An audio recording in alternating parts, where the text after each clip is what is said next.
आपल्या खेड तालुक्यातील सर्व पत्रकार बांधवांना माझा नात्यानं नमस्कार. गेल्या 20 तारखेला नोव्हेंबरला आपल्या खेड आळंदी विधानसभा मतदारसंघाचं मतदान झालं आणि त्यानंतर 23 नोव्हेंबरला आपला निकाल लागला. आम्हाला या तालुक्याकडून फार मोठी अपेक्षा या ठिकाणी होती आणि त्याचप्रमाणे या ठिकाणी तालुक्यातील सर्वसामान्य जनतेनं न भूतो न भविष्यती असा विजय या ठिकाणी 52,000 मताच्या अंदाजे मताने या ठिकाणी लीड देऊन माझ्यासारख्या कार्यकर्त्याला महाविकास आघाडीच्या माध्यमातून या तालुक्याचं आमदार बनवण्याचं काम सर्वसामान्य जनतेने केलेलं आहे. त्या दिवसापासून तालुक्यातील प्रत्येकाचा आनंद मी पाहिला. आपण त्या ठिकाणी वाजत गाजत मिरवणुका पाहिल्या. चाकण, खेड, आळंदी ग्रामीण भागामध्ये लोकांचा उत्साह पाहिला. या सगळ्या गोष्टी पाहिल्याच्या नंतर खरोखर आपण तालुक्यामध्ये निवडणूक कालावधीमध्ये अनेक आश्वासनं या ठिकाणी दिली होती. आश्वासनं म्हणण्यापेक्षा लोकांचीच मागणी होती की या तालुक्यात परिवर्तन झालं पाहिजे. ज्या व्यक्तीला आम्ही गेले 15 वर्ष 3 वेळा संधी दिली त्या व्यक्तीनं तालुक्याची महत्त्वाची कामं केलेली नाही आहेत. ग्रामीण भागातील छोट्या छोट्या कामापर्यंत हा माणूस लक्ष घालतो. कुणाच्याही सुखदुःखापर्यंत हा माणूस पोचत नाही. फक्त MIDCमध्ये यांचं कुटुंब, यांचे नातेवाईक, यांच्या कंपन्या ठेकेदारांकडून त्रास देऊन टक्केवारी घेणे, मोठ्या मोठ्या आकड्यांचा विकास सांगणे, प्रत्यक्षात तो विकास तालुक्यात कुठेच दिसत नाही. आणि अशा परिस्थितीतून या ठिकाणी राजकीय कार्यकर्ता म्हणून आम्ही सुद्धा खेड, आळंदी, चाकण 3च फक्त मुख्य शहरांमध्ये बघा, आजही कचऱ्याचे ढीग तसेच आहेत. आजही ड्रेनेजचं पाणी जाण्याची सोय नाही आहे. शुद्ध पाणी पुरवठा मिळत नाही आहे. या सगळ्या गोष्टी सर्वसामान्य नागरिकाला या ठिकाणी कळल्यामुळं गेल्या अनेक वर्षापासूनचा म्हणजे मागच्या 3-4 वर्षापासून एकच म्हणणं सर्वसामान्य जनतेचं होतं की परिवर्तन करायचं आणि ते परिवर्तन जनतेनं करून दिलं. आणि त्यामुळं त्या ठिकाणी परिवर्तनाच्या माध्यमातून ज्यावेळेस आमदार म्हणून मी गेल्या रविवारी विधिमंडळाचा सदस्य म्हणून त्या ठिकाणी आपल्या तालुक्याचं नाव खेड आळंदी विधानसभा मतदारसंघ आहे. वारकरी संप्रदायाचा पाईक मी आहे. आपली मराठमोळी टोपी, वारकरी संप्रदायाचं उपरणं घालून मी त्या ठिकाणी शपथ घेतली.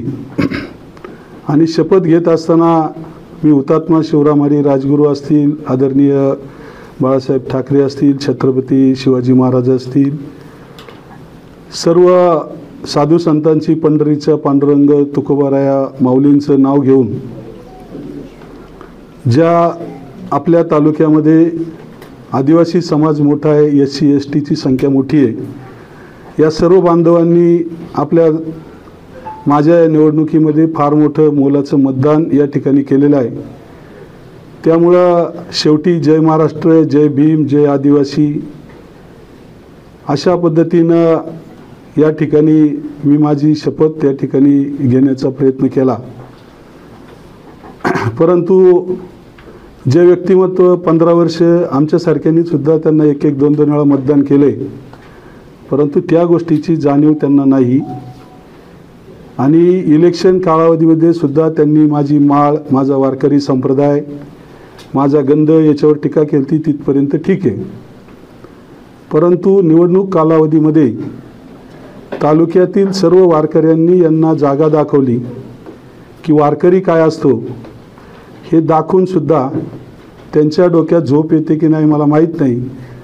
परंतु कालसुद्धा त्यांचा कार्यकर्त्यांचा मेळावा होता. त्या मेळाव्यामध्ये त्यांनी कार्यकर्त्यांनाची संवाद साधणे, आपण पराभूत का झालो याची कारणं शोधणे, हे करण्यापेक्षा आपल्या स्वपक्षीयांना, युतीतील नेत्यांनाच या ठिकाणी जोडून काढण्याचं काम त्यांच्या शब्दातून केले. आणि हे करत असताना त्यांच्या डोळ्यासमोर आता नवीन आलेला आमदार म्हणून संताजी धनाजीसारखा मी सारखा पुढे दिसतोय. मी कसा निवडून आलो हे त्यांना शेवटपर्यंत कळलं नाही, परंतु या माळेनंच आणि या गंधानंच मला निवडून आणले. त्यामुळे रात्रंदिवस माळ आणि गंध त्यांच्या डोळ्यासमोर दिसतोय. म्हणून त्यांनी काल ती शपथसुद्धा एवढी काही लोकांना भावली की अनेक जिल्ह्यामध्ये अनेक अधिकाऱ्यांनी सुद्धा ती शपथ आपल्या स्टेटसला ठेवली. आणि त्यामुळं यांना त्या शपथेचा पण राग आला, कारण यांना शपथ घ्यायला मिळाली नाही. आणि त्यामुळं त्यांनी काल उल्लेख केला, खोटी माळ, खोटा गंध, खोटी शपथ. पण तुम्ही स्वतःच खोटे आहात. तुम्ही स्वतः खोटे असल्यामुळं एवढा सडकून तुमचा पराभव तालुक्याने जनतेने केलेला आहे. तुम्ही तुमचं आत्मपरीक्षण करायचं सोडून समोरच्या उमेदवारावर म्हणण्यापेक्षा आत्ता मी पदसिद्ध या तालुक्याचा आमदार झालो आहे, माझ्यावर टीका करण्यात आता तुमचा काही उपयोग नाही, कारण तुम्ही आता माजी झालेला आहात. ज्या वेळेस काल एवढी लोक दिसली, कुणालाही एनर्जी येणार, ताकद येणार, बोलण्याची धमक येणार, पण घरी गेल्यावर गाडीत बसल्यावर त्यांना लक्षात येते, अरे आपण तर पडलेलो आहे, माजी आहे. आणि त्यामुळं त्यांच्या ज्या भावना आहेत, त्यांचं जे दुःख आहे, जे शल्य आहे, की त्यांनाच पुन्हा या ठिकाणी आमदार व्हायचं होतं. परंतु तुम्हाला आमदार म्हणून मी एक निमित्त होतो, परंतु सर्वसामान्य जनतेनं तुमचा पराभव केलेला आहे. आणि हा पराभव 4-5 हजार 5-10 हजार मतांनी जर झाला असता तर तालुक्यातील जनतेनं थोडाफार तुम्हाला मान दिला असता. परंतु तुम्हाला पडलेल्या मतापैकी निम्म्या मतांनी, निम्म्यापेक्षाही जास्त, त्यांना 98,000 मतं पडलेत आणि माझा विजयाचं लीड 52,000 आहे. म्हणजे तुमचा पराभव हा दारुण पराभव केलेला आहे. तुम्ही आता या ठिकाणी तुमच्या भविष्यासाठी तुम्हाला काय करायचे, तुमच्या कार्यकर्त्यांसाठी काय करायचे, तुम्ही माझी होऊ नये, तुम्हाला तालुक्यासाठी काही चांगलं करायचं असेल तर आमची काही अडचण नाही. तुम्ही लोकांना सांगताय आमची सत्तावर आहे, हे पण मान्य आहे. मला ज्यावेळेस आपल्या तालुक्यानं संधी दिली त्यावेळेस मी निवडणूक काळात सुद्धा यांना अनेक प्रश्न त्या ठिकाणी विचारले. निवडणूक संपेपर्यंत यांनी एकाही प्रश्नाचं उत्तर त्या ठिकाणी दिलं नाही. ती उत्तरं नाही देऊ द्या, परंतु शेवटपर्यंत हे माझ्यावर आरोपच करत राहिले. निवडणुकीच्या काळात निवडणूक लढवण्यासाठी यांच्याकडे पैसा नाही आहे, तिथपर्यंत टीका ठीक होती. परंतु कालसुद्धा त्यांनी या पतसंस्थेचं एवढं, त्या पतसंस्थेचं तेवढं. यांना अजूनही जर तुम्हाला मोकळा वेळ असेल तर मी त्यावेळेसही सांगितलं शेवटच्या सभेत की यांना लईच हौस असेल तर मला आता एक PA सरकारी मिळाला आहे. इथं ग्राउंड लेवलला एक PAची गरज आहे. तुम्हाला मी सगळी माझी खाती देतो, माझे व्यवहार देतो, तुम्ही ती शोधा. परंतु हे सगळं करत असताना अजूनही याचं एवढं कर्ज, त्याचं तेवढं कर्ज, आणि तुम्ही स्वतः सांगता की माझं निवडणूक झाली, एकाचाही कोणाचा रुपया मी ठेवला आहे का. आपण त्या ठिकाणी काही कॉन्ट्रॅक्टर लोक बसलेली होती, त्यांच्याकडून 7-7% घेतलेले इलेक्शनच्या आदल्या दिवशीसुद्धा काही कॉन्ट्रॅक्टरांनी तुमच्या घरी पैसे आणून दिलेत. तुम्हाला पैसे कसे कमी पडतील. तुम्हाला MIDCतून पैसे येत होते, स्क्रॅपचे पैसे येत होते, बदल्यांचे पैसे येत होते, रेव्हेन्यूचे पैसे येत होते, ठेकेदारांचे पैसे येत होते, तुम्ही वेगवेगळ्या मार्गाने जमीन जुमले याचं पुनर्वसनच्या याच्यातून पैसे येत होते. तुम्हाला पैशाचा स्रोतच जर एवढा आहे आणि त्यामुळं तुमचे पैसे कमी पडणारच नाही ना. माझ्यासारखा कार्यकर्ता जिल्हा परिषद, पंचायत समिती, मार्केट कमिटीतून काम करताना निवडणुकामध्ये 2-5 रुपये लागतात, परंतु ते करूनही मी कधी कोणाचे पैसे घेऊन राजकारण केलं नाही किंवा कोणाला बुडवलं नाही. वैयक्तिक काम करताना 2 रुपये इकडे इकडे होतात. बँकांच्या कर्जाच्या बाबतीत उलट मला त्यांना सांगायचं, या ठिकाणी राजगुरुनगर सहकारी बँकेचे संचालक स्वतः आबा आहेत. आबा निवडणूक कालावधीमध्ये, निवडणूक चालू असताना सुद्धा मी 90 लाख रुपये माझं कर्ज होतं, 60 लाख रुपये निवडणूक काळात सुद्धा मी बँकेचे भरलेत. आबा तुम्ही प्रशासनाला विचारा, हे राजगुरुनगर सहकारीचं विचारा, तिकडे आढळराव दादांचं बोलतात. एका बाजूने म्हणतात आढळराव दादांनी मला सांगितलं की 60 लाख भरून घेतले, एका बाजूने काल आढळराव दादांबद्दल बोलतात की त्या ठिकाणी तिथं अजितदादांच्या शेजारी बसतात आणि हितगुज करतात. तुम्हाला नक्की कोणाबद्दलच चांगलं नाही आहे. माझ्या व्यवहाराबद्दल बोलण्याचा तुम्हाला अजिबात राईट नाही आहे. मी एक सर्वसामान्य शेतकरी कुटुंबातला माणूस आहे. मी ही निवडणूक माझ्याकडं तुम्ही म्हटले पैसे नाही आहेत, तरी पैसे नसले तरी मतदान माझ्या मागं होतं आणि त्या मतदानाने 52,000 मतांनी पडूनसुद्धा तुम्हाला जनाची नाही तर मनाची तरी थोडी वाटायला पाहिजे की आपल्या मागं मतदान नाही आणि आपण अजूनही या माणसाच्या पैशावर बोलतोय. मला कुठंच पैसे कमी पडले नाही. जिथं जिथं लागले तिथं तिथं पैसा मी पण कुणाचा ठेवला नाही. तिसरा मुद्दा असा की या व्यक्तीनं काल एक उल्लेख केला की यांचे बाचे MIDCत दिसतात. आता यांचे बाचे, यांचे भाऊ, यांचे पुतणे जसं काय 16 वर्षे संत ज्ञानेश्वर महाराजांच्या समाधीसमोरच ध्यान करून बसले होते. 16 वर्षे यांनी अख्खी MIDC लुटली, अख्खी सरकारी कार्यालय लुटली, अख्ख्या पुनर्वसनचे प्रश्न सोडवण्याऐवजी पुनर्वसनच्या जमिनी विकल्या, एजंट म्हणून काम केलं. माझी कुटुंबातली माणसंसुद्धा आणि माझ्या नात्यातली माणसं आणि ज्या पक्षातून मी निवडून आले या पक्षाचे पदाधिकारी आणि कार्यकर्तासुद्धा तुम्ही कधी पण आत्ता 3 आठवडे झाले निवडणूक झाली, कुठेही जाऊन विचारा, जर कोणाच्या दारात आला असला किंवा कोणाला फोन केला असला, आणि पुढे पण जाणार नाही याची मला खात्री आहे. कारण सर्वांना एक आनंद आहे की या तालुक्यातील जनतेनं आपल्यावर विश्वास ठेवला आहे. या माणसाने MIDC लुटली म्हणून याला घरी घालवले.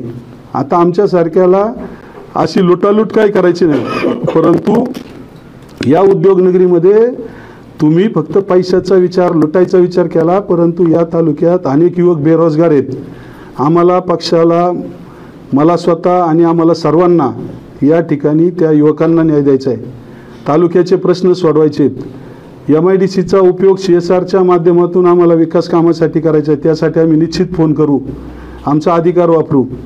परंतु या ठिकाणी तुम्ही अशा पद्धतीनं दिशाभूल करून आता यांना कळायला लागले की आता आपलं इथून पुढं काय बरं नाही.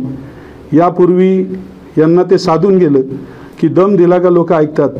तुम्ही दम विधानसभेला सुद्धा लोकांना दिला, लोकसभेला सुद्धा दिला, पण तुम्ही स्वतःच्या मार्केट कमिटीला सुद्धा लोकांना दम दिला. पडता पडता वाचले, 24 मतांनी निवडून आला हा व्यक्ती. तुम्ही माझ्या भाच्याबद्दल कोणत्या बोलता मला माहीत नाही. मला अनेक भाचे आहेत, यांना किती आहेत मला माहीत नाही. परंतु त्या ठिकाणी ही जी मंडळी निवडून आलेत, आपल्या बाजूनी ज्यांनी काम केले, त्या ठिकाणी तुम्हाला 524 का 40 मतं आहेत. ही 700 800 मतं मिळून निवडून आलेत. त्यावेळेसच तालुक्याने तुम्हाला तुमची पात्रता दाखवली होती, पण तरीसुद्धा तुमची हौस भागली नाही. तुम्ही लोकसभेच्या टायमाला पुन्हा त्या ठिकाणी लोकांना दम दिला की मतदान केलं पाहिजे. उमेदवार वेगळे, त्यांचा प्रचार, त्यांची कामं सोडायचं सोडून त्यांचेच पैसे घेऊन ते यांचं काम करायचं आणि यांचाच प्रचार केला. त्यावेळेस तरी फायदा झाला नाही. लोकसभेला 47,000 मताचं लीड खासदारांना मिळाले. यांना वाटलं की पुन्हा आपल्याला आता 5,000 कोटीचा विकास करू, गावोगावी फिरले, भूमिपूजन केली. 50 कोटीच्या कामाला 50 लोक पण नसायचे. आम्ही सगळ्या गोष्टीवर वॉच ठेवून होतो. यांच्या पाठीमागे फिरणारे यांचे पदाधिकारी कोण, त्यांचे धंदे काय, कोण कसं, हे पण आम्हाला माहीत होतं. तरीसुद्धा आम्ही त्या कालावधीमध्ये ज्या गोष्टीचे कामांच्या वर्क ऑर्डर नव्हत्या त्यांचीसुद्धा भूमिपूजन केली. चाकण उपजिल्हा रुग्णालय वर्क ऑर्डर नाही, ठीक आहे, पालकमंत्री आले, आम्ही मान राखला, परंतु त्या ठिकाणी भूमिपूजन करण्याचा यांचा वर्क ऑर्डरशिवाय अधिकार नव्हता आचारसंहितेपूर्वी. परंतु यांनी दिशाभूल केली. काही कामाचे तर फक्त प्रशासकीय मान्यता होत्या, टेंडर प्रक्रिया नव्हती, भूमिपूजन केली. यांना वाटलं की मोठ्या मोठ्या कॉन्ट्रॅक्टरकडून पैसे घ्यायचे, पत्रकारांना मोठ्या मोठ्या जाहिराती दिल्या, मोठ्या मोठ्या बातम्या लागल्या. यांना वाटायचं व विरोधी पक्षाची एकही बातमी नाही, आपले तर पानाच्या पानं भरले आहेत, बातम्या चालल्यात, आपलं खूप मोठं हे चाललं आहे, ते हवेत गेले. आम्ही पण पाहत होतो यांनी किती हवेत जातात. कारण जेवढं हवेत जाईन, जेवढं वर जाईन, तेवढं खाली यायला वेळ लागतो आणि जर सटकला तर आपटूनच पडतो. आणि तेच नेमकं त्यांचं गमक जे आम्हाला कळलं तसंच घडलं. हे हवेत गेले. यांनी शेवटपर्यंत 5,000 कोटीचा विकास दाखवायचं काम केलं. यांना वाटलं लोक आपले गडी आहेत. आणि मला एक कळतंय, तुम्ही पैशाचं गणित सांगता. 15 वर्ष आमदार असणाऱ्या माणसांनी जर 5,000 कोटीची कामं केली होती तर मग यांना पैसे, निवडणुकीमध्ये पत्रकारसुद्धा या ठिकाणी तुम्ही आहात, तुम्ही पण मतदार होते, तुम्ही पण तुमच्या डोळ्यासमोर पाहिले. पैशाचा महापूर त्या ठिकाणी पूर्णपणे प्रत्येक गावात लाखो रुपयाचा त्या ठिकाणी पडला. परंतु मतदार आम्हाला सांगत होते की पैसे घेऊ द्या, मतदान आम्ही तुम्हालाच करू, आणि नेमकं तसंच घडलं. मग एवढं तुम्ही काम केलं होतं, 15 वर्ष आमदार होते, तुम्ही अनेक लोकांची कामं केली म्हणता, परंतु तुम्हाला लोकांनी मतदान का दिलं नाही याचं आत्मपरीक्षण करण्याची त्यांची आज वेळ आहे. ते आत्मपरीक्षण करण्यापेक्षा तुम्ही सांगता की आता बाबाजी काळे तालुक्याचं वाटोळच झालं. अरे तुमचं वाटोळं लोकांनी केलं आहे, आता तुम्ही त्याचं आत्मपरीक्षण करा ना. मी या तालुक्याचं वाटोळं कधीच होऊ देणार नाही, मी या तालुक्याचं भलंच करीन. पण तुम्ही जर म्हणायला लागले की बाबाजी काळे तालुक्याचं वाटोळं करीन, तर तालुक्याचं न करता मी रिवर्स फिरल आणि सगळी आमची जी यंत्रणा आहे ती तुमच्या पाठीमागं लागेल, तुमची प्रकरणं उकारण्याच्या मागं लागेल. आत्ताच आम्ही आळंदीला होतो, सगळे पत्रकार बांधव ऐका. MIT कॉलेजजवळ यांचं हॉस्टेल आहे, त्या हॉस्टेलच्या त्या ठिकाणी वरचा मजला अख्खा अनधिकृत केला यांनी, शेड.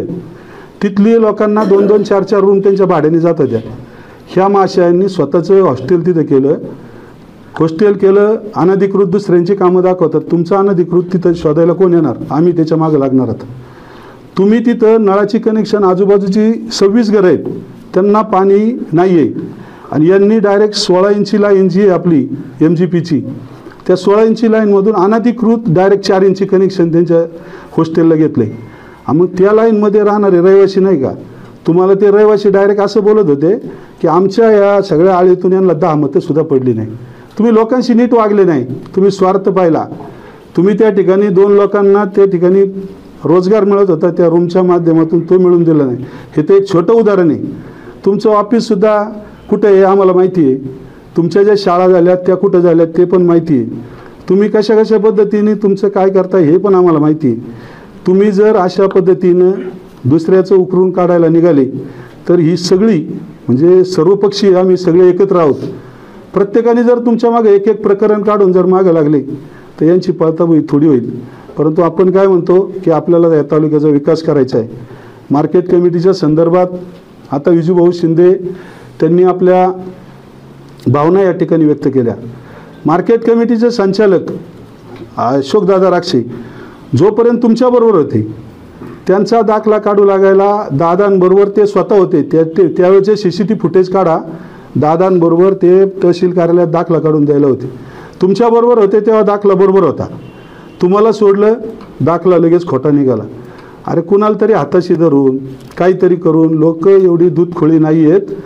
तुम्हाला त्या ठिकाणी सगळं कळतंय, आम्हाला पण सगळ्यांना कळतंय. तुम्हाला त्या ठिकाणी न्याय द्यायचं काम दादाला काल हायकोर्टाने त्या ठिकाणी केलेलं आहे, तरीसुद्धा तुम्हाला ते स्टे पण पचला नाही. तुम्ही काल तुमच्या याच्यात येतात की तहसीलदारचा निर्णय कायम होईल. म्हणजे तुम्हाला या ठिकाणी तहसीलदारांवर किती म्हणजे काय म्हणतो आपण प्रेशर नाही, तहसीलदारांवर किती विश्वास आहे. अरे सर्वसामान्य ज्या माणसांनी तुमच्या निवडणुकीमध्ये 2 हात करून त्यांच्या 3 टर्म निवडणुकीला अशोकदादा आणि अशोकदादाची सगळी नातेवाईक, अशोकदादाची पोरांसहित सगळे तुमच्या समोर खांद्याला खांदा लावून राहिले, विसरले का तुम्ही? आणि भविष्यात तुम्हाला त्या गोष्टीचा प्रत्यय अशोकदादाचा मित्रपरिवार कुटुंबाकडून ते पाहायला मिळणार आहे. मी सांगण्याची वेगळी गरज नाही.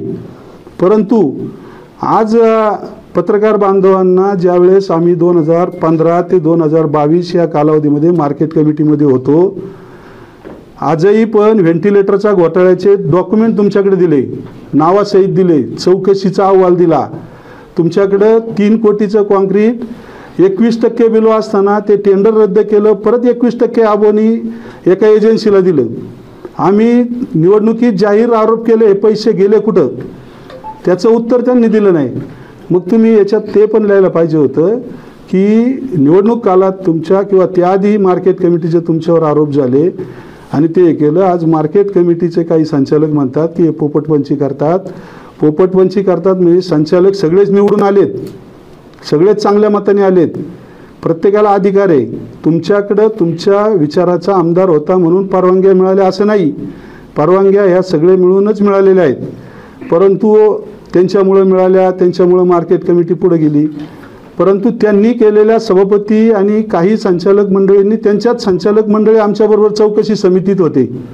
मग ते प्रकरण इथं डाक बंगल्यावर याच ठिकाणी बसून त्यांनी झाकायचा प्रयत्न केला. पत्रकारांना आजही माझं जाहीर आव्हान आहे, चाकणला काम चालू आहे, पूर्वी कॉन्क्रीट झाले, त्याची पण चौकशी आमच्या काळात आम्ही लावली होती. इंजिनियरला बोलवा, ते कॉन्क्रीटचा थिकनेस आता मोजा आणि बिल किती दिले बघा. मग त्यावेळेस गेले 15 वर्षापासून हे कारभार करतात ना, मग किती पैसे आत्तापर्यंत खाली असतील याची माहिती एकदा आता हे सगळे संचालक मंडळ त्यांना बोलावणार आहे.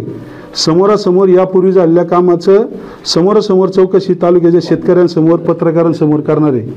आणि मग त्यावेळेस कळेल की यांनी आत्तापर्यंत 12 इंचचं कॉन्क्रीट 9 इंच करायचं, 3 इंचाचे पैसे कोणाच्या घरी गेले, जे परवानग्या देतात त्यांच्या घरी.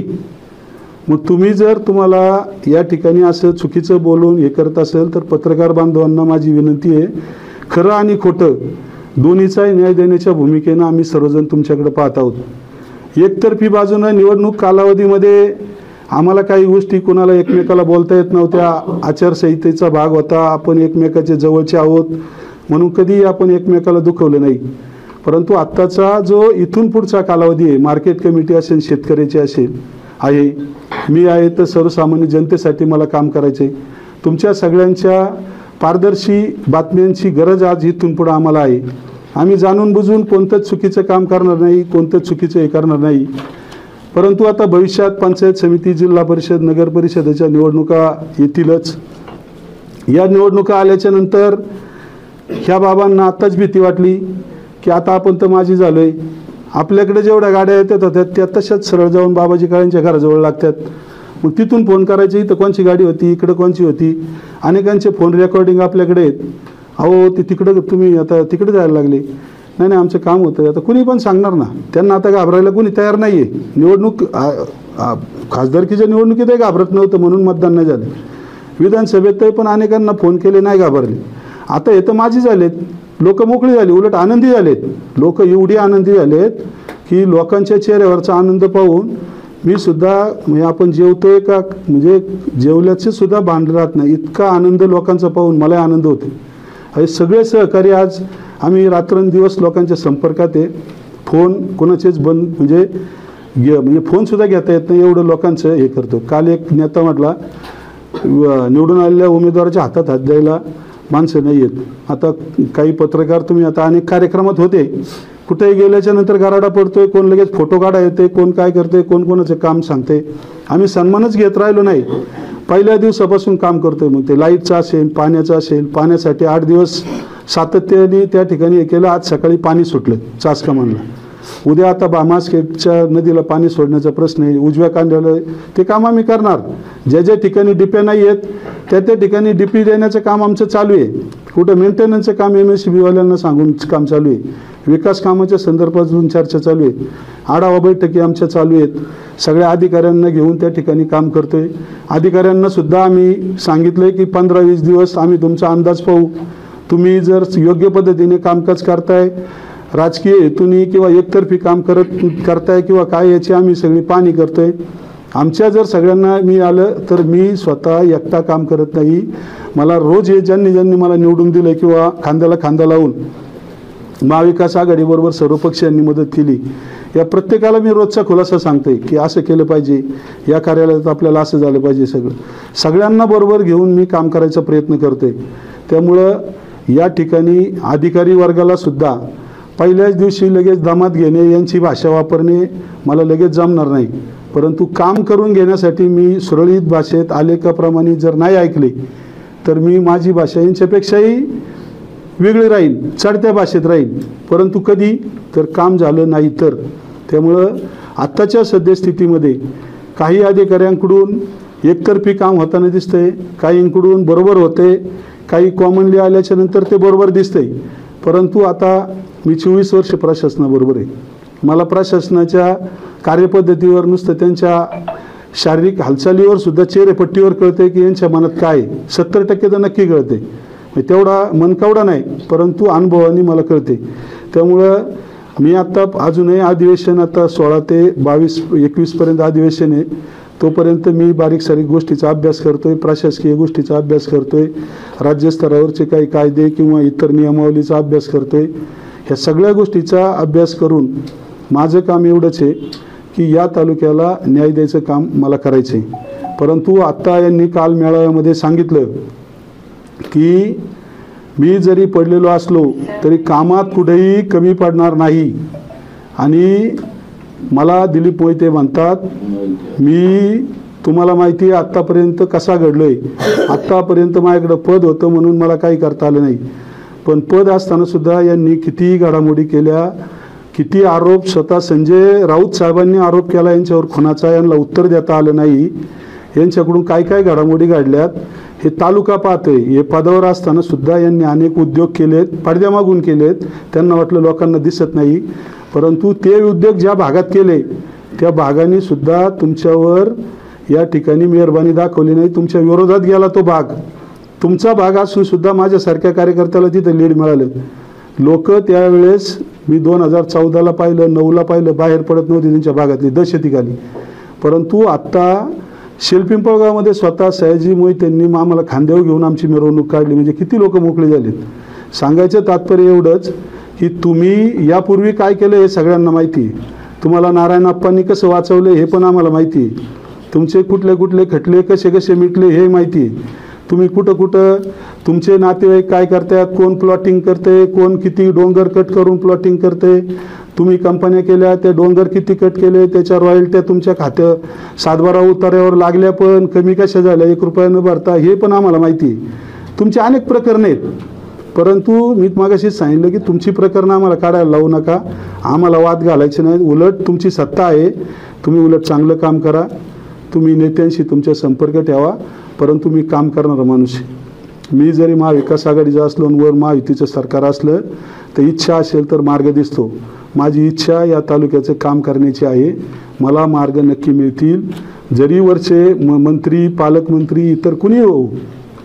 माझा एक स्वभाव आहे की तालुक्याच्या हितासाठी कामासाठी मी प्रत्येकाकडे जाणार आहे, माझं काम निश्चित होणार आहे, आणि त्यामुळं मला खात्री आहे की काम करून घेण्यासाठी मी नक्की पाठपुरावा करीन, संघर्ष करीन, संघर्ष करावाच लागणार नाही। माझ्या कलेने मी जिल्हा परिषदला जिल्हा नियोजनला असताना सुद्धा मी शिवसेनेचा होतो, वर पालकमंत्री भाजपचे होते, जिल्हा परिषदचे अध्यक्ष राष्ट्रवादीचे होते, तरी मी कामात कुठंच कमी पडलो नाही। ज्या योजना आहेत त्या योजना तर सातत्याने द्याव्या लागतात, बजेटची कामं आहेत, CRFची आहेत, 25-15 आहे, आमदार निधी आहे, डोंगरी विकास आहे, इतर जे निधी आहे, मुख्यमंत्री ग्रामसडक योजना, फक्त अधिकचे निधी सत्ताधाऱ्यांच्या बरोबरचा मी जरी आमदार नसलो तरी अधिकचे निधी आणण्यासाठी सुद्धा मी प्रयत्न करील, आणि त्यातून आमच्या पक्षानं सचिन भाऊ आहेरांनी सन्मान देताना हे मग सांगितलं की आमचे निधी संजय राऊत साहेबांचे, माझे आणि इतरही निधी तुमच्या खेड तालुक्याला आम्ही मिळवून देऊ, तुम्हाला कुठंच निधीत कमी पडू देणार नाही। आणि मग मला एक सांगायचं आहे की सगळ्या बाजूनी आज एखाद्याने सांगावं की आम्ही काम सांगितलं आणि ते म्हटले की होणार नाही, कुणी कोणतंही काम सांगा, कोणतंही याचा अर्थ तुम्ही लगेच भीमाशंकरचं सह्याद्रीचं डोंगर काढून सपाट करा असं कोणी सांगणार नाही, मला माहिती आहे, परंतु जी उर्वरित कामं आहेत, गरजेची कामं आहेत, मग ती कामं सांगा, ती काम करण्याचा प्रयत्न आपण नक्की करू। वर्ष 2 वर्षांनी आमच्याकडून जर समजा सगळी कामं होतीलच, पण समजा नाही झाली तर तुम्ही आत्ता बोला ना, तुम्ही आत्ताच लगेच म्हणता यांच्याकडून कामं होणार नाही आणि मग ते असं होणार नाही, आणि मग यांच्या जवळची लोक निवडणूक काळात सुद्धा काही लोकांनी पॅकेज घेऊन यांची भाषणं केली, फॉर्म भरताना त्यांच्याबरोबर नव्हते, परंतु भाषणं करायला होते, भाषणं करायची तर तुम्ही तालुक्याच्या हिताने करा ना, उमेदवारावरच बोलले। आता तुमचे जर सातबारे किंवा सातबारे म्हणजे प्रॉपर्टीचे सातबारे नाही, तुमच्या कामकाजाचे जर सातबारे काढले तर तुम्ही कोणत्या संस्थेत काम करता, तुम्ही काय करता, आत्ता परवा एका इंग्लिश मीडियममध्ये केवढा मोठा त्या मुलांना मारलं म्हणून सोशल मीडियाला फिरत होतं, तुम्ही काय करताय हे सगळ्यांना माहिती आहे, तुम्ही पण MIDCत काय करताय माहिती। आणि मग काल एक तालुक्याचा अध्यक्ष म्हटले की समोरचा उमेदवार लायकीचा नाही आहे, मग भविष्यात आम्हाला शोधावं लागेल, मला या ठिकाणी धमकी द्यायची नाही, परंतु काल माजी आमदारांनी सपशेल तालुक्यातील सगळ्यांना धमकी दिली। मला दिलीप मोहिते म्हणतात यापुढं कुणालाही काय अडचण आली तर साम दाम दंड सगळं वापरायचा प्रयत्न मी करेल, आत्तापर्यंत पद होतं म्हणून मला ते करता आलं नाही, यापूर्वीचा माझा इतिहास पहा, हे सगळं माहिती आहे, तुमचा साम दाम दंड, दाम तुमच्याकडे आहे, साम दाम दंड आहे का नाही हे सगळ्यांना माहिती आहे तुमच्याकडे काय आहे काय नाही ते, त्याच्यामुळं तुम्ही दमदाटीची भाषा करू नका. तुम्हाला दम द्यायचा आहे तर विद्यमान आमदार तुमच्या विरुद्ध निवडून आलेल्या बाबाजी काळे 52,000 मतांनी लोकांनी निवडून दिलं. मला दम द्यायला या कार्यकर्त्यांना दमाची भाषा करू नका. त्यांच्या त्या दमातून त्यांना त्यांच्या कार्यकर्त्यांना एवढाच विश्वास द्यायचा आहे का मी संपलेलो नाही आहे, माझ्यात अजून भरपूर दमक आहे, तुम्ही बाजूला जाऊ नका. आणि मग बाजूला जाऊ नका म्हणलं आमच्याकडे सत्कार करायला आलेल्या लोकांना फोन करतात का तिकडे गेले, का वळायला गेले, का हार घातला. मग तुमचं एवढी कुमकवत बुद्धी का? तुमच्या त्या धमकीचा कुणीही त्या ठिकाणी आता विचार करणार नाही. तालुक्यातील जनता सुज्ञ आहे. तुम्हाला मान राखून आता तुम्ही रिटायर झालेला आहात. 2014ला तरी तुम्हाला होप स्वतः 19ला निवडून येऊ, तुम्ही आले 19ला निवडून, परंतु आता 2024ला पडलेत. आता तुम्हाला 29 काय आणि पुढं काय तुम्हाला परमेश्वराने उदंड आयुष्य देऊ, परंतु निवडून येण्याच्या आता आशा तुमच्या मावळल्यात. 5-10 हजारांनी समजा पडले असते तर ठीक आहे, 52,000ची भर काढणं आता सोपं नाही आहे. आणि 52,000बरोबर आता काही लोकांनी काल शंका व्यक्त केल्या. आता आपले महाविकास आघाडी म्हणती EVMचा घोटाळा, तेच म्हणतात खेडला EVMचा घोटाळा केला, आम्हाला मंत्रिपद द्यायचं नाही म्हणून. आता EVMचा म्हणजे यांच्या बोलण्यात बोल एकमेकाच्या नाही आहेत. सांगायचं तात्पर्य एवढंच की आम्ही सगळी मंडळी काम करणारी आहोत. मार्केट कमिटीमध्ये परिवर्तन घडलं, कसं घडलं सगळ्यांना माहिती आहे. यांची लोक इकडं का आली हे पण माहिती आहे. त्यांच्यावर अन्याय झाला म्हणून चांगला काम शेतकऱ्यांसाठी करायचं म्हणून, अन्यायाची वाचा फोडायची म्हणून सयाजी शेठ असतील, महेंद्र शेठ असतील, दादा इकडं आले, परिवर्तन घडलं. विजू शेठ, सोमवंशीताई सभापती उपसभापती झाल्यात. भविष्यात त्यांनी सगळ्यांना संधी देण्याचा शब्द दिला आहे. यांना आता एकच दिसतंय एवढा पराभव होऊन एकटे त्या दादाच्या मागं बिचारीच्या लागून काय उपयोग आहे का? ते गेले त्यांचा दाखला रद्द कराय. उद्या दादाचं पद तर भविष्यात रद्द होणारच नाही. परंतु तुम्ही एक लक्षात घ्या, तुमच्याकडे 8 राहिलेत, तुम्ही फक्त एकटेच राहाल. बाकीचे सुद्धा येत्या काही दिवसात आम्ही आमच्याबरोबर आणू, एवढी ताकद आमच्यात आहे. एवढंच आम्हाला त्या ठिकाणी सांगायचे. तुम्ही असे भ्रमात जाल का तुमचे शेजारी बसलेले तुमचे आहेत, परंतु आता सत्ता तुमची तालुक्यापुरती तरी नाही आहे. त्यामुळं तुमच्याबरोबर मार्केटमध्ये नाही आहे. त्यामुळं तुमच्याबरोबर असलेले सुद्धा या ठिकाणी आमच्याबरोबर येण्याच्या विचारात राहतील. आहेत किंवा नाही हे मी आज सांगणार नाही. हां, त्यामुळं तुम्ही एकटे फिरायला लागायला नको. आहे ते निदान त्यांना घेऊन व्यवस्थित फिरा. आणि तुम्ही त्या ठिकाणी आता कोणत्याच गोष्टीत चिंता करू नका. आता बाबाजी काळे काम करीन का, राहील का, लोकांचं मी सक्षम आहे. मी स्वतः त्या ठिकाणी अनुभवी आहे. हे तालुक्याला माहिती आहे. माझ्यातले सगळ्या गोष्टी ह्या पाहिलेल्या आहेत. म्हणूनच लोकांनी एवढा विश्वास ठेवला आहे ना.